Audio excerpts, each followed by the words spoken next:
Sean ustedes bienvenidos a esta Facultad de Antropología. Continuando con el ciclo de conferencias,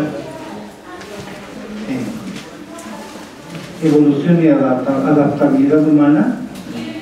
En esta ocasión tenemos la presencia de la doctora Nayeli Torres Ramírez. Bienvenida, doctora, a esta Facultad de Antropología. Estaba escuchando con atención esta discusión. Recordemos que más adelante ustedes van a llevar la unidad de aprendizaje de ecología cultural, donde se van a encontrar con el concepto de adaptabilidad humana y la evolución social y cultural. Recordemos que estamos formando antropólogos sociales. Brevemente hago un recorrido de ¿no está el currículum? La doctora Nayeli Torres Ramírez es profesora de carrera asociada del Departamento de Biología Celular, profesora de asignatura A, Departamento de Biología Celular, formación, doctora en Ciencias, Instituto Politécnico Nacional, 2014-05 del 14, enseñanza docencia, biología molecular de la célula 2, biología molecular de la célula 2, profesor. Hoy nos imparte la conferencia magistral, división celular. Adelante, doctora.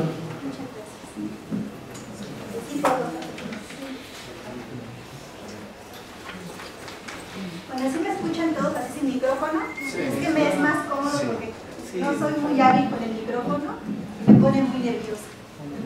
Okay. Bueno, pues muchas gracias por la invitación a esta facultad. No conocíamos esta facultad y pues es un placer venir y conocerlos y ver que son un montón de muchachitos interesados en la biología celular y en antropología, específicamente en antropología. Muy bien, bueno, pues entonces, como bien dijo el maestro, muchas gracias por presentarme, vamos a hablar de división celular. Entonces, bueno, para comenzar, maestra, no sé si puedo preguntar. Sí, ¿recuerdan qué es lo que dijo la maestra Paulina acerca de qué propuso ¿cómo se llama Gustavo?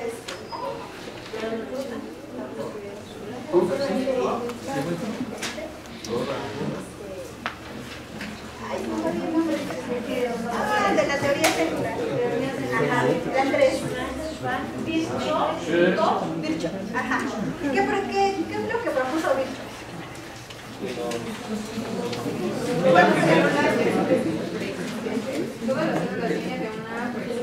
Exactamente, entonces eso habla de que una característica muy importante de las células es la capacidad para autorreproducirse, es decir, que una célula dé lugar a células hijas, esta se divide y da 2 células hijas, y a su vez estas células hijas van a poder dar origen a otras células hijas y así es como va creciendo el número de células. Pero claro que esta división celular solo es parte de un todo que es el ciclo celular, porque la célula no nada más se divide, sino que para lograr esta división también debe crecer, debe replicar su DNA y debe distribuir los cromosomas de ese material duplicado entre las células hijas y que cada célula hija le toque la parte que le corresponde, no, ni más ni menos, y finalmente dividirse. Entonces, todo esto que les acabo de comentar, que forma parte del ciclo celular, lo tenemos aquí. Este sería el ciclo celular. El ciclo celular que está formado por una fase G1, S, G2 y M. Esto está muy bien diferenciado en las células en especial de los eucariontes. Entonces, toda esta parte que ustedes ven aquí, que es casi todo el ciclo, o sea, el 95% del ciclo, le llamamos interfase. En esta interfase, que es donde están G1, S y G2, ¿qué va a pasar? Pues en esta es donde la célula se prepara para que se lleve a cabo la división celular. Esa división que ahora sí es la mitosis. Entonces, en una célula muy típica, en un cultivo celular, una célula humana, todo esto dura más o menos 24 horas. de esas 24 horas, casi todo el tiempo se invierte en la interfase, y tan solo 1 hora corresponde a todo ese proceso de división celular. Y les decía, ¿qué ocurre? Pues bien, en la G1, que se llama así por GAP, G1, GAP1, es un intervalo que hay entre la fase M y la fase S, que es la de síntesis. Entonces, en esta, la célula se encuentra metabólicamente activa y se encuentra en crecimiento. En la fase S, ya una vez que ha crecido la célula, que obtiene el tamaño adecuado, que ha generado los organelos, todo tiene el tamaño y el número indicado para que se dé la replicación del DNA, entonces comienza la fase S. Esa fase S en la cual el DNA se va a sintetizar, se va a replicar. Entonces, una vez que se sintetizó, entonces ahora sí entra en una fase 2, en la fase G2. En la fase G2, donde continúa el crecimiento que inició en la fase G1, y además aquí se van a sintetizar proteínas que la célula va a emplear en la fase M para su división. Y finalmente, pues la M, que es la fase de mitosis. Entonces, les decía que esa célula en cultivo tarda más o menos 24 horas en hacer todo el ciclo celular.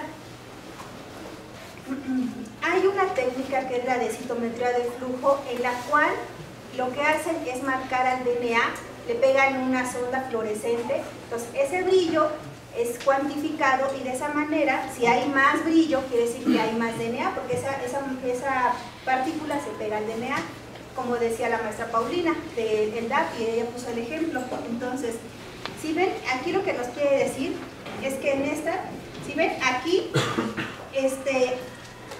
sería aquí cierto número de fluorescencia, aquí hay más fluorescencia. ¿Por qué?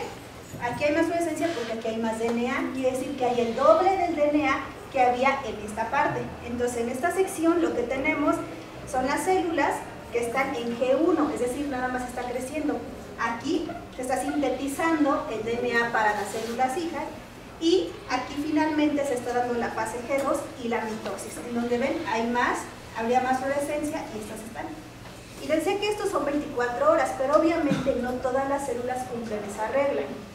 Como dice la maestra Paulina, siempre hay excepciones. Entonces, vamos a encontrar que hay células que pueden hacer todo este ciclo muy rápido. Por ejemplo, ¿quiénes? Las levaduras. Las levaduras en 90 minutos pueden hacer todo su ciclo celular. Pero además, tenemos que también hay otras que son las células embrionarias. Una vez que se da la fecundación y comienza la división celular, estas células no pasan por la fase G1 y la fase G2, es decir, no se esperan a que haya crecimiento. Inmediatamente se divide, sintetiza más DNA, se divide, sintetiza. Entonces, si ven, se conserva el tamaño, se conserva, pero incrementa el número de células. Entonces, los primeros estadios del desarrollo embrionario ocurren de manera acelerada. Esto más o menos les toma 30 minutos pasar de 1 a 2 células, otros 30 minutos a pasar a 4, son 30 minutos. Si ven, nada que ver con las 24 horas de una célula en cultivo. Esto es muy acelerado porque así se requiere en el comienzo del desarrollo embrionario. Pero obviamente, si esto que está muy acelerado o al ritmo que les dije de 24 horas no tuvieran control, entonces pasaría lo que ustedes han comentado mucho, el cáncer. Tiene que haber alguien, un sistema que se encargue de estar monitoreando que todo esté correcto, porque si no, entonces sí, esas alteraciones se heredarían a la célula hija y entonces se comenzarían a acumular mutaciones. Si no hace nada la célula por reparar ese daño, se comenzarían a acumular. Entonces tiene que haber puntos en los cuales la célula evalúe si todo está en orden, y si está en orden, entonces continuar con el ciclo celular.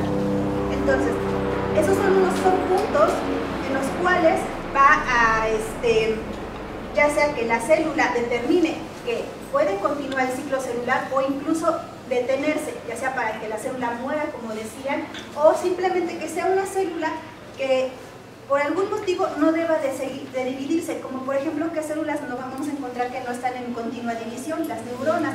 Esas neuronas sí se pueden dividir, pero ustedes saben saben que es algo que considerando otros tipos celulares como por ejemplo un epitelio, pues estas tardan muchísimo tiempo en poderse dividir, no es algo que se dé frecuentemente.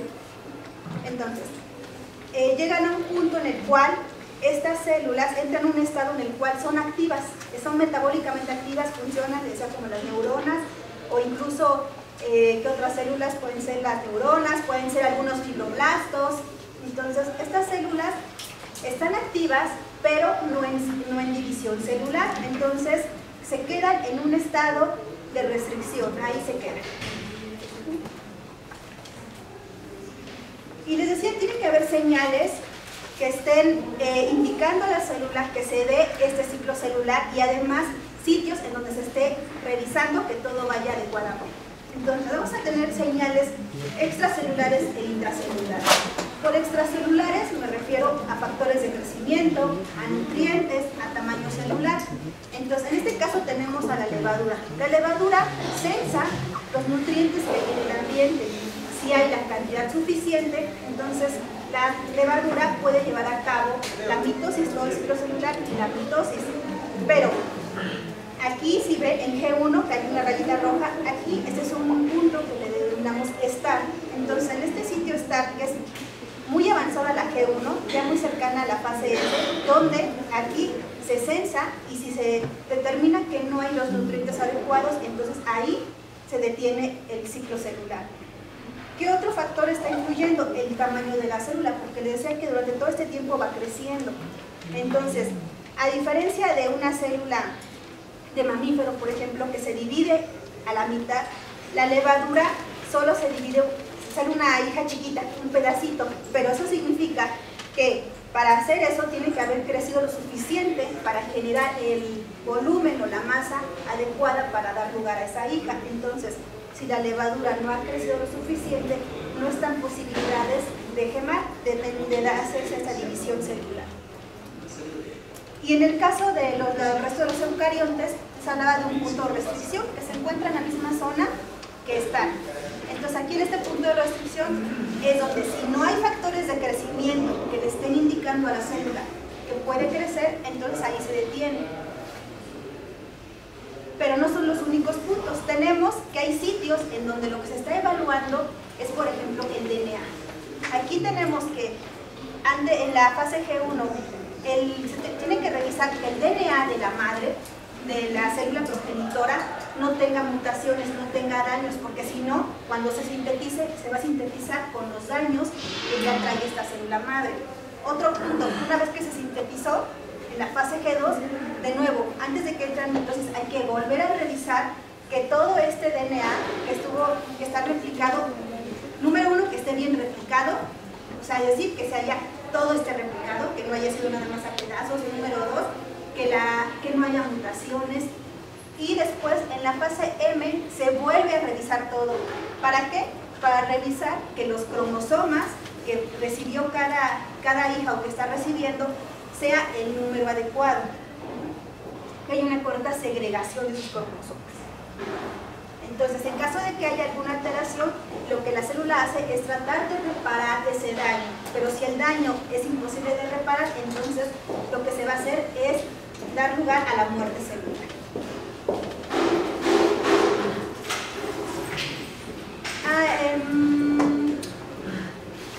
Se dan como un conjunto o uno de estos reguladores o esas moléculas que se encargan de estar regulando que se lleve a cabo o no el ciclo celular, son las ciclinas y las CDK.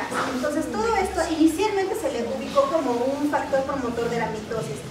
Un grupo de científicos vieron que había, por eso es un factor, había algo que impedía que las células, si tenían algún daño, prosiguiera el ciclo celular, o que si no había nada, este factor permitía. Después se dieron cuenta de que este factor está formado por ciclinas y por CDKs. ¿Por qué son?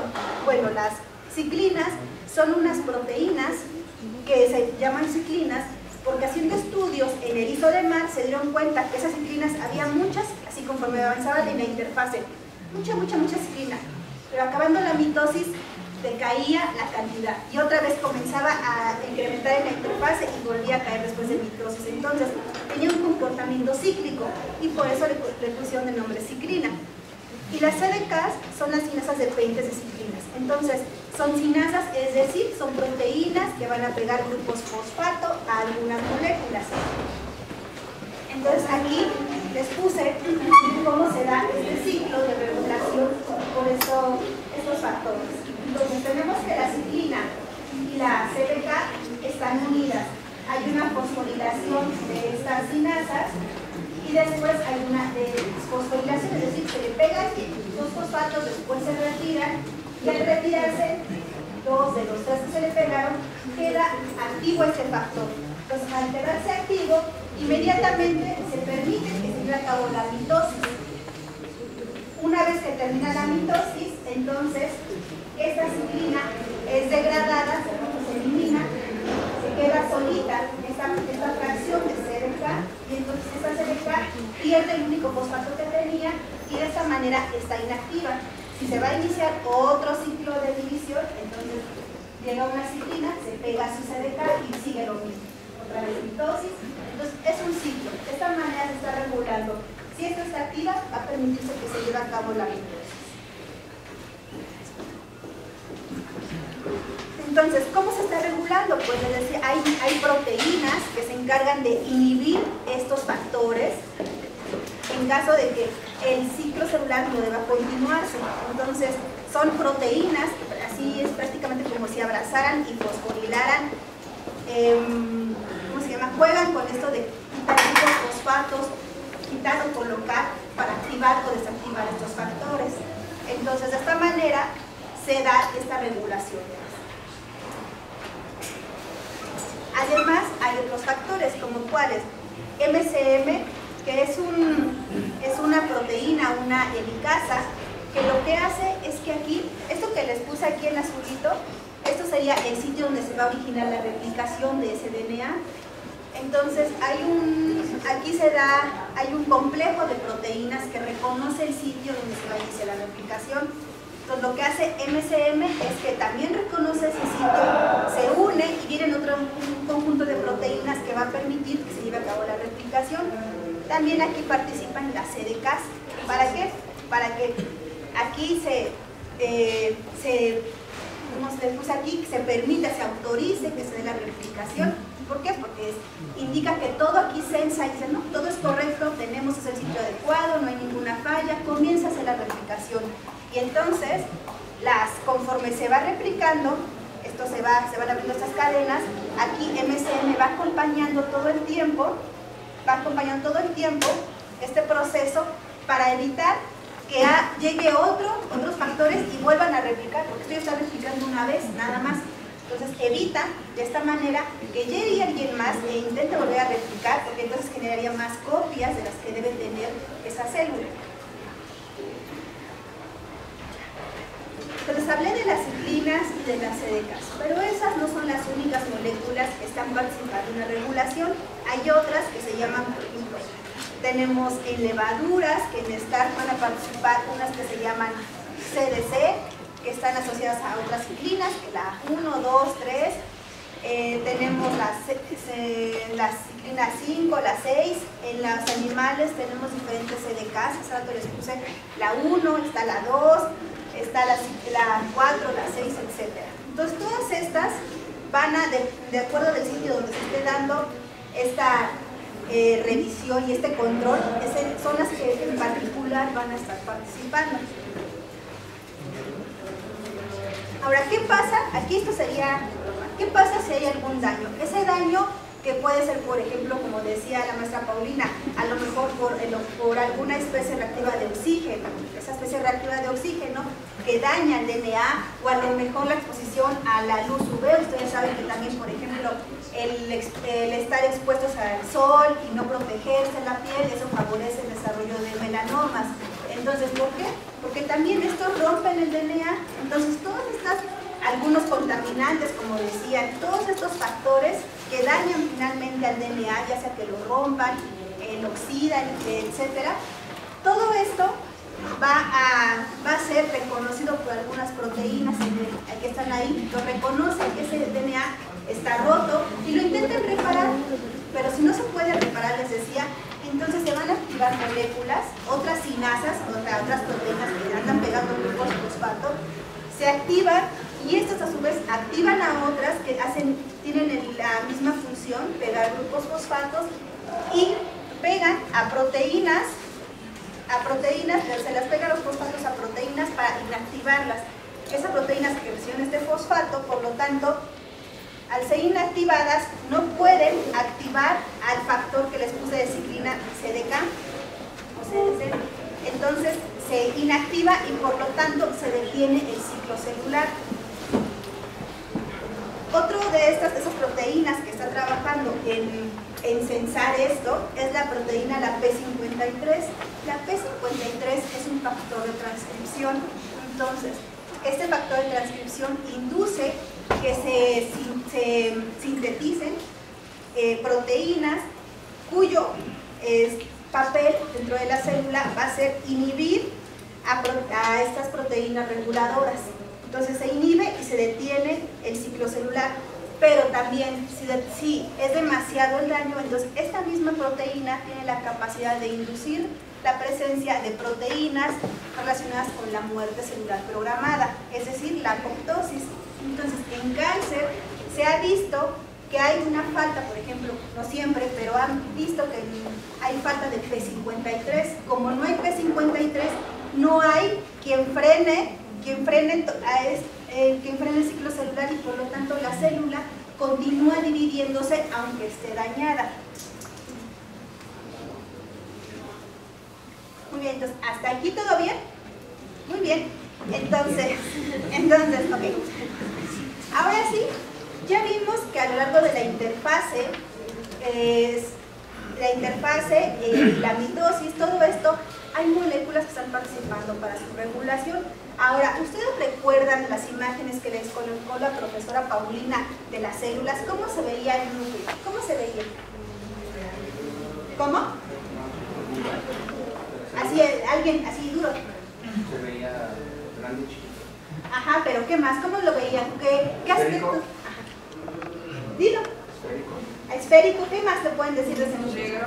Está cubierto de membranas celulares. Tiene una envoltura, negro, todo negro. Había zonas negras, pero si ven ustedes, se veían zonas más claras, más oscuras. Pero se veía todo, o sea, no podían decir, aquí hay una fuera del nucleolo, no podían decir, aquí hay una estructura, un cromosoma, estoy viendo con este ojo un cromosoma. No lo pueden ver, ¿por qué? Porque toda la cromatina se encuentra condensada en forma de cromosomas, está sueltecita. Entonces hay regiones que están un poquito más, más densas, y sería por eso la parte que les dijo la profesora Paulina, que se veía más negrito, están más densos.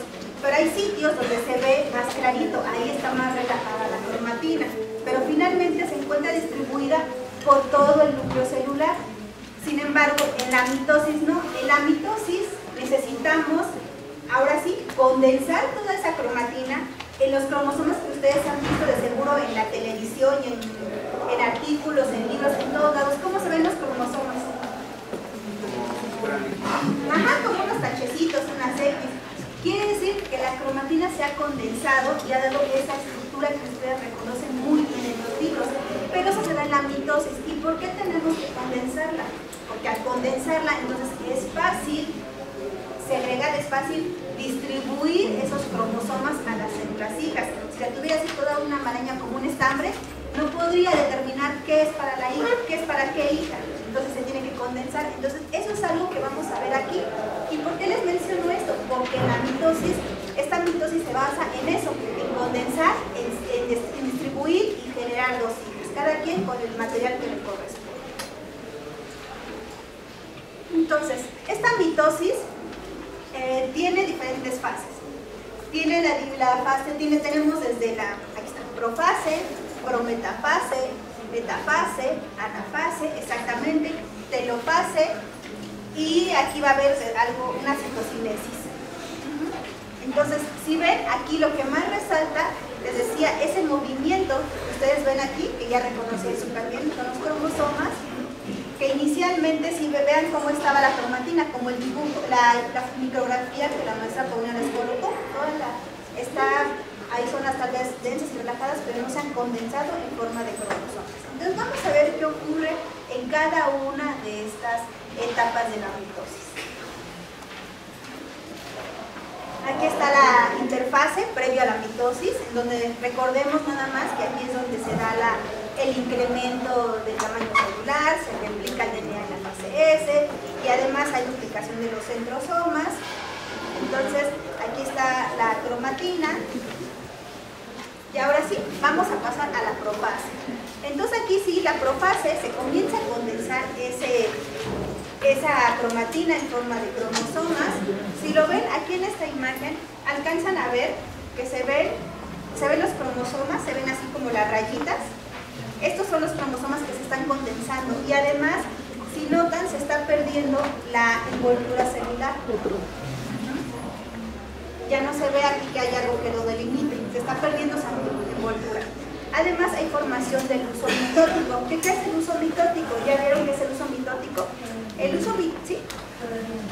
Bueno, el uso mitótico lo van a ver con mucha calma en su clase, pero brevemente les puedo decir que el uso mitótico es ese citoesqueleto formado por microtúbulos que se va a encargar de unirse a los cromosomas para hacer la separación, la segregación. Y además aquí en la profase va a ser la separación y la migración de los embriones. Pero además vamos a ver que hay una serie de proteínas, tenemos las condensinas y las coecinas. ¿Qué son esas? Las coecinas y las condensinas son proteínas que se encargan de unir entre las cromátidas. Entonces, si ven, aquí tenemos la coecina, que lo que está haciendo es permitir que se dé esa unión entre las cromátidas hermanas y después se van a ser intercambiadas por coecinas. Entonces, aquí tenemos, vean cómo se ve un cromosoma, está padrísima en microscopía de transmisión. Entonces, así se ve el cromosoma. Vean cómo se ve el DNA, es como si hiciera muchos loops, hace loops, realmente son loops aquí. Y aquí en esto vamos a encontrar que se encuentran proteínas que están permitiendo que permanezcan vivas. Entonces, ahora la profase, les decía. En la profase ya les dije que están los cromosomas que se han condensado y que además tenemos las coecinas que les mencioné, que aquí está, se los puse que está en rojo, entonces si ven, aquí están las coecinas que permiten que se dé esa unión y aquí están los mitocoros internos. Esto lo van a ver con mucha calma, pero ahorita ya van conociendo un poquito sobre cómo es esta estructura que participa en la mitosis. Y les decía que el uso se tiene que anclar a estos cromosomas. Entonces, aquí se ve, esto son los microtúbulos, a lo mejor si lo ven, se ven unas líneas.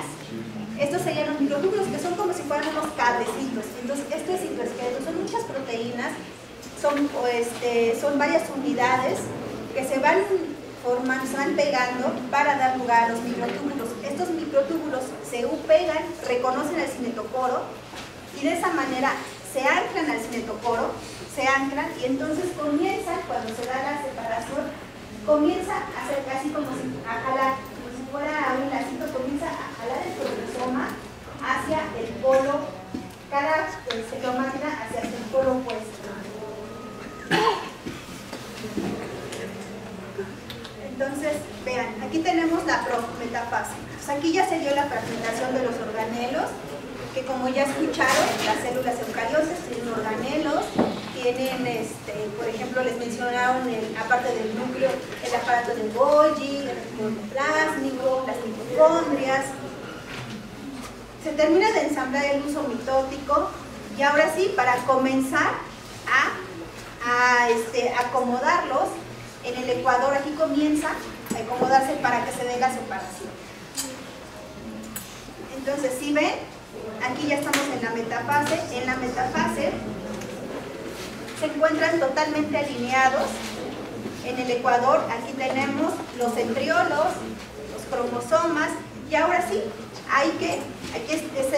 todo eso sería el uso. Entonces, si ven, lo único que va a hacer es separar. Entonces se comienzan a separar, y en la anafase, ya que es donde vemos que se da esta separación.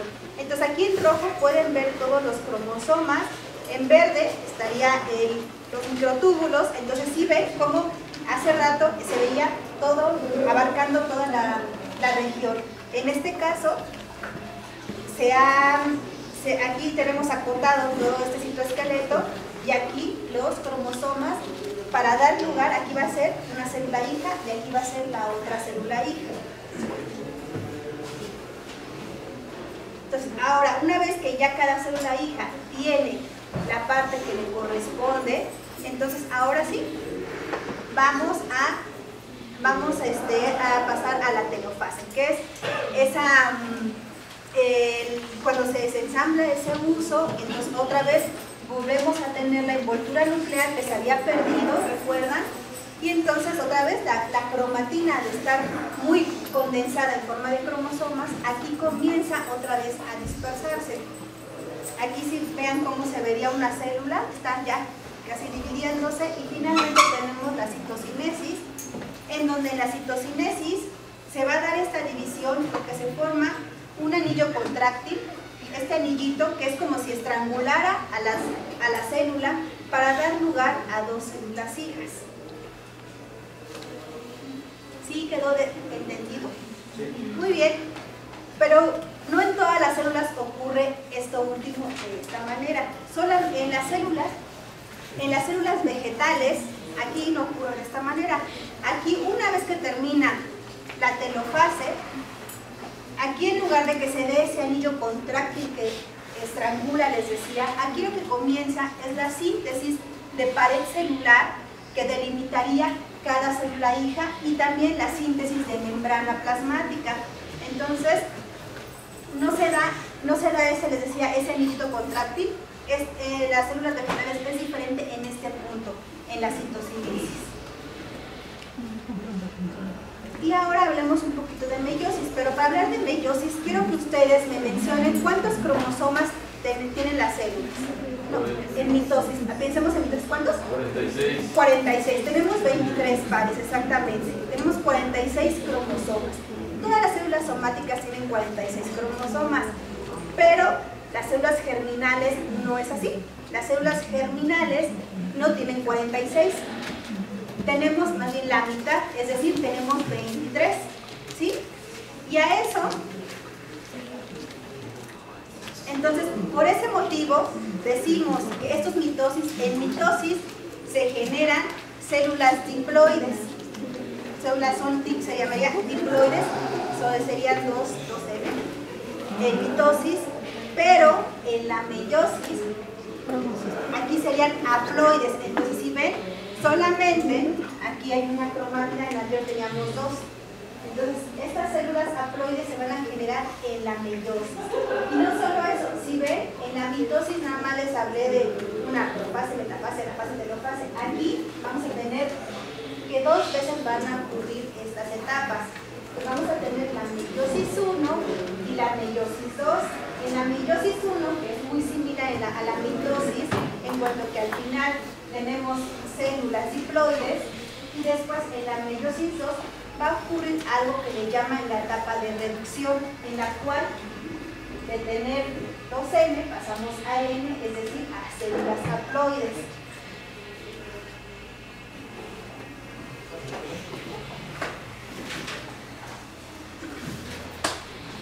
Otra gran diferencia entre la meiosis y la mitosis es que la meiosis en la profase 1, es decir, la profase de la primera división meiótica, se va a dividir a su vez en varias etapas. Entonces, la profase 1 es la etapa más larga de la meiosis. Puede durar incluso días en la profase, días puede estar.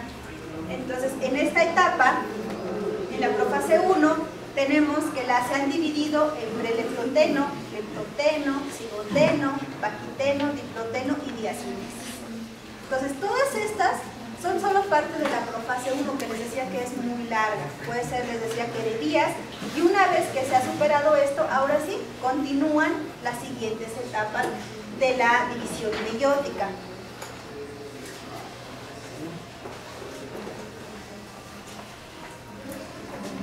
Entonces, ¿qué pasaría? ¿Qué pasa en esta? ¿Por qué es tan importante la profase 1? ¿Qué ocurre que tiene que invertir tanto tiempo la célula y dividirla en tantas etapas? ¿Por qué es tan importante? Pues porque aquí es donde se va a dar lo que hace la meiosis tan especial, la recombinación. En mitosis ustedes saben que les dije, se copia el DNA y cada hija recibe una copia, son exactamente iguales. La mamá da lugar a dos hijas que son así, igualitas, son unas clonas, es igualito. Pero en la meiosis no, esto es lo que nos hace diferentes, lo que se llama la recombinación. Por eso cada uno tiene esas características particulares. ¿Por qué? Porque hubo una recombinación entre los cromosomas que están de línea paterna con los de materna. Entonces, ese entrecruzamiento es lo que hace que las células hijas sean diferentes a las células progenitoras. Y esto ocurre durante esa profase meiótica 1. Entonces, en el leptoteno, vamos a ver que los cromosomas, como es de la profase, se comienzan a condensar. Después se va a formar una estructura que es como si fuera un cierrecito, que se llama complejo sinaptonémico. Entonces, este complejo sinaptonémico es lo que une a las cromátidas, las une, permite que estas se acerquen. Les digo, es como un cierre, hay muchas proteínas que están participando para que se dé esta unión, es como un cierre o una escalerita. Después, una vez que se han acercado, comienza ese entrecruzamiento. Y después que ha terminado esa sinapsis, se van a quedar aún así ligeramente unidos en unas zonas que les denominamos quiasmas. Y finalmente, ahora sí, van a separarse estos cromosomas. Aquí se ven juntitos, pero realmente se han separado. Aquí tenemos el complejo sinaptonémico que les decía, que vean, es como un cierrecito o una escalera. Entonces, aquí está así, ¿sí lo alcanzan a ver? Vean cómo se ve muy bien esta micrografía, quedó estupenda porque se alcanza a ver el elemento central y los elementos laterales. Entonces, hay una proteína que está aquí en el centro y hay otra que se encuentra aquí en la orillita para poder interaccionar. Aquí se ve también muy bien. Vean, entonces, esta es la caricatura realizada a partir de la micrografía. Entonces, si ven, realmente sí hay proteínas que están formando ese puente entre ambas cromátidas. Y es ahí que se puede dar esa recombinación. Muchas gracias. Sí. Entonces, vean, aquí ya les puse las proteínas. En el centro, lo que veían, el elemento central es la SISP1. Y en los elementos laterales, la SISP2 y la SISP3. Entonces, incluso cuando se hacen estudios para ver asociados a la meiosis, estas proteínas son unos buenos marcadores para poder evaluar en qué momento de esa profase se encuentra la célula meiótica que estamos evaluando de manera, no sé, a nivel de microscopía óptica. Y ahora, cuando hablamos de meiosis, entonces hablamos de células germinales, que ustedes saben muy bien qué son. ¿Cuáles son las células germinales?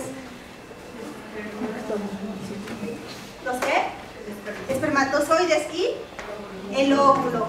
Pero aquí hay una gran diferencia.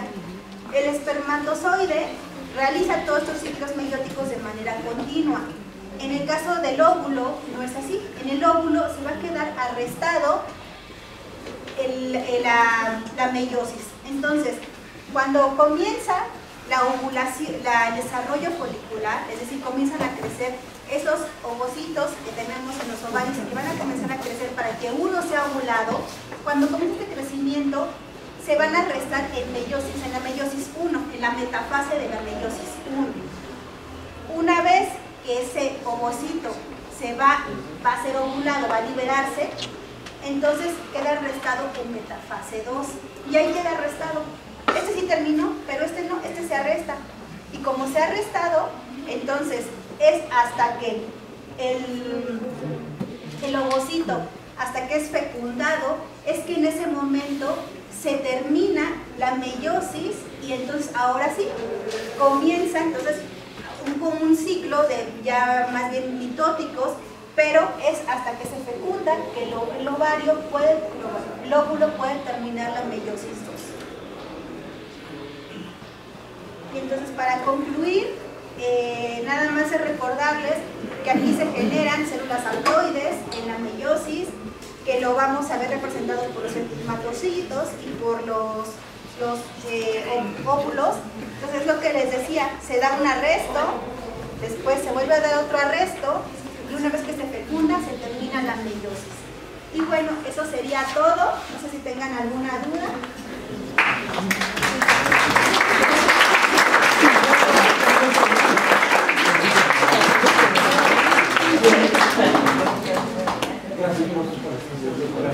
Pasamos a la siguiente pregunta.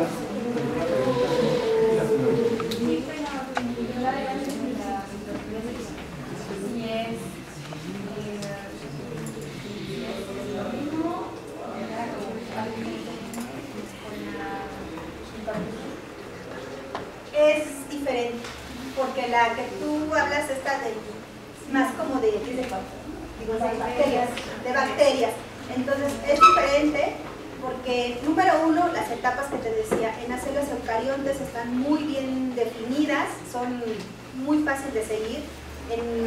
En el caso de las bacterias, no. En el caso de las bacterias, para empezar es el tiempo que se involucra en este ciclo celular.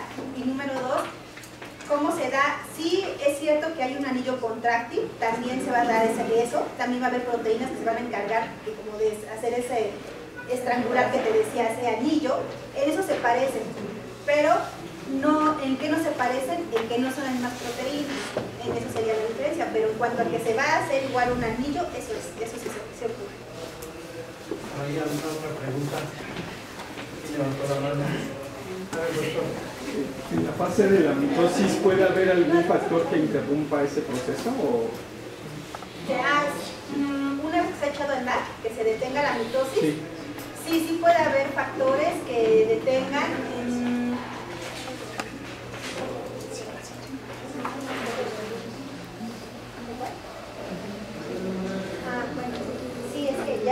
No me acuerdo muy bien del número de los factores, pero como dice la doctora, es cierto, si en la mitosis, como les dije, como hay otro ahí checkpoint, si se llega a determinar que hay fallas en la segregación o cualquier mutación en el DNA, es posible parar la mitosis. Pero cuando se para, por ejemplo, la mitosis o hay muerte celular, lo que había hablado, ¿qué pasa? ¿Se muere y ya se acabó? ¿O provoca algún problema con otras células? No, cuando es la muerte celular programada, esa es la ventaja que tiene, por eso se llama programada, porque está muy bien orquestada. Es decir, comienza a darse la presencia de varias proteínas que van finalmente a llevar a muerte celular, pero todo es muy controlado, es decir, el material no se va a liberar, por ejemplo, al espacio intercelular, todo queda encerrado en membranas que posteriormente alguna célula va a fagocitar, ya sea una célula vecina, algún macrófago. Exactamente, la engulle y la degrada, evitando que se vaya a dar, por ejemplo, un proceso inflamatorio en esa región. Pues lo que pasa es que la célula que engulle comienza, es un proceso que ahí se llama de autofagia, en la cual tiene proteínas que lo que se encargan es de cortar todo el material que se ha y lo reciclan.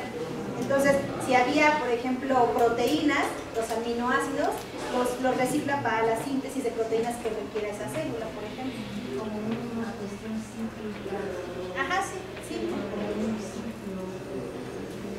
Solo es un reciclaje. Ahí la ventaja es que nada se desperdicia. La basura sirve para otros. Por ejemplo, también usted nos habló de uso mitótico o también se puede decir uso acromático.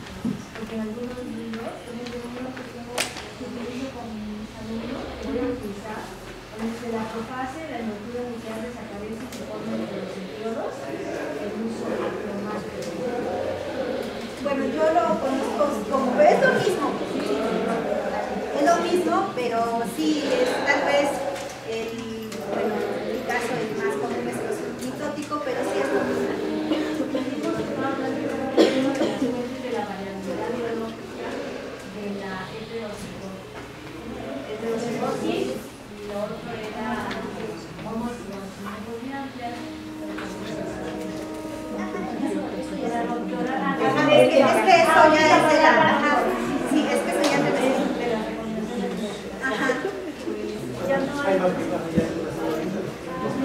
me había preguntado de lo que se la mitosis, pero bueno, hablando un poco en este tema, por ejemplo, cuando se estudian las células, se estudian la fase de metafase donde están conectados los cromosomas para poder separarlos y estudiarlos. Y la detención de la mitosis se hace con algo que se llama colchicina, y lo que hace es como paralizar el impulso mitótico, y esa es una manera de detenerlo, ¿no? El impulso mitótico que en teoría tendría que jalar los cromosomas hacia los polos o empujar para poder separarlo de una célula hija, no está funcionando y es otra manera de detenerlo. Yo tengo una duda sobre eso.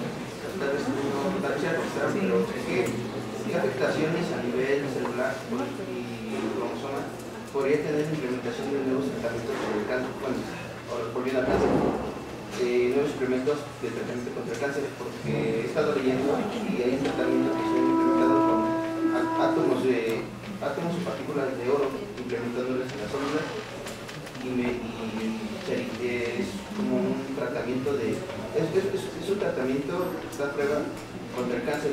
Quisiera saber qué posibles afectaciones a largo, corto, mediano plazo, así como si ustedes podría tener en las afectaciones celulares o en los cromosomas.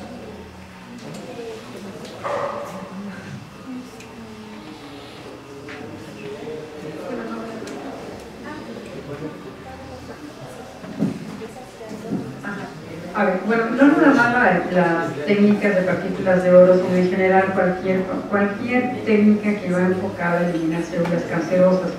Aquí es muy importante entender algo, que a veces la forma en la que nosotros hablamos significa una cosa, pero a nivel celular significa otra cosa. Por ejemplo, cuando dicen, se le dio una terapia al paciente con radiación, con partículas de oro o con químicos y le quitaron el cáncer. Y nosotros lo que decimos es, ya se curó de cáncer. Bueno, ¿cómo es que se quita el cáncer? No es que se remedie, no es que se repare, no es que la célula que estaba enferma se cure, es que la matan. La matan. La idea es, si tienes un montón de células y le mandan un veneno que busca ser específico de esta célula cancerosa, la encuentra y la desarma, le rompe los cromosomas, le echa a perder el aparato del uso, cualquiera de estas cosas, y entonces la célula entra en lo que se llamaría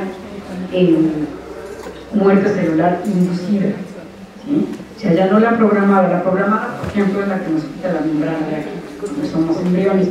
La inducida es que hay algo en el ambiente celular que provoca que esta célula muera.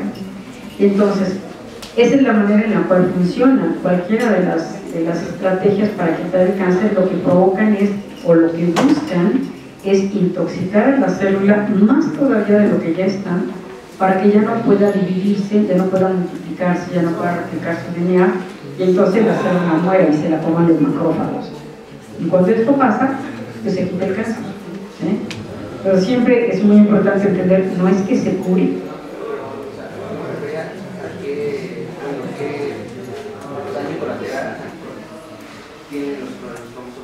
Sí, que pueden provocar otras mutaciones, pueden provocar rompimientos.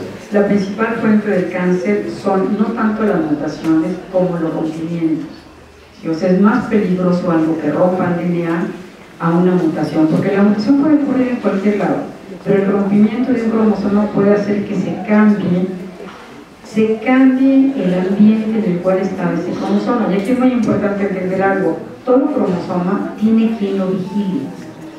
Haz de cuenta que es la adolescente o el adolescente que va a una fiesta con chaperón, ¿no? Y se va el chaperón. No, hombre, pues re bueno, ¿no?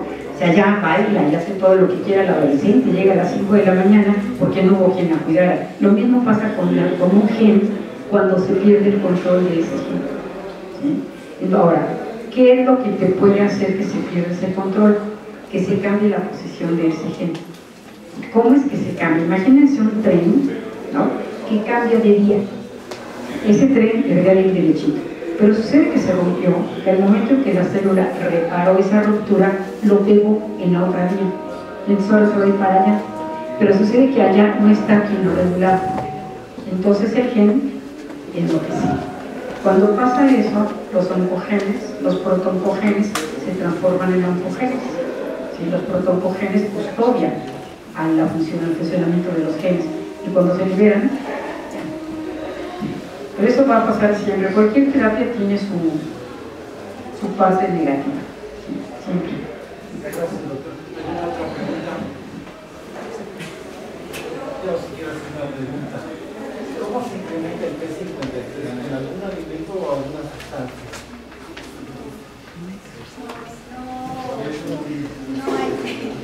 No, así, pues algo dirigido para incrementar, como dice, con algún fármaco o algo, no queda, no te recuerdo. Doctora Patti, por ejemplo, si un familiar muere de cáncer, la hija muere de cáncer, el hijo muere de cáncer, ¿hay algo que lleva a esa situación?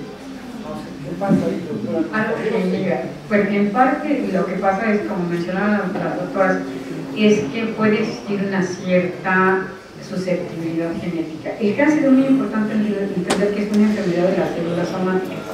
¿Sí? El cáncer, por definición, no se hereda.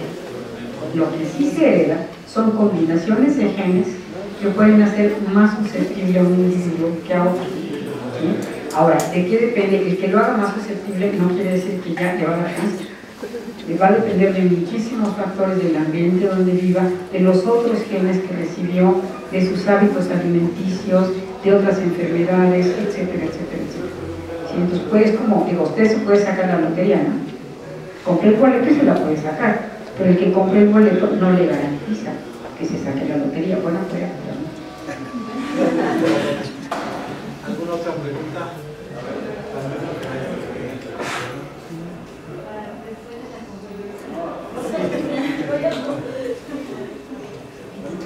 Gracias. Entonces, llegamos al reconocimiento de la Universidad Autónoma del Estado de México, a través de la Facultad de Antropología, otorga el reconocimiento a la doctora Mariani Torres Ramírez del Laboratorio de Biología Celular de la Facultad de Ciencias de la UNAM, Toluca, México, octubre 9 del año 2019. Gracias, doctora.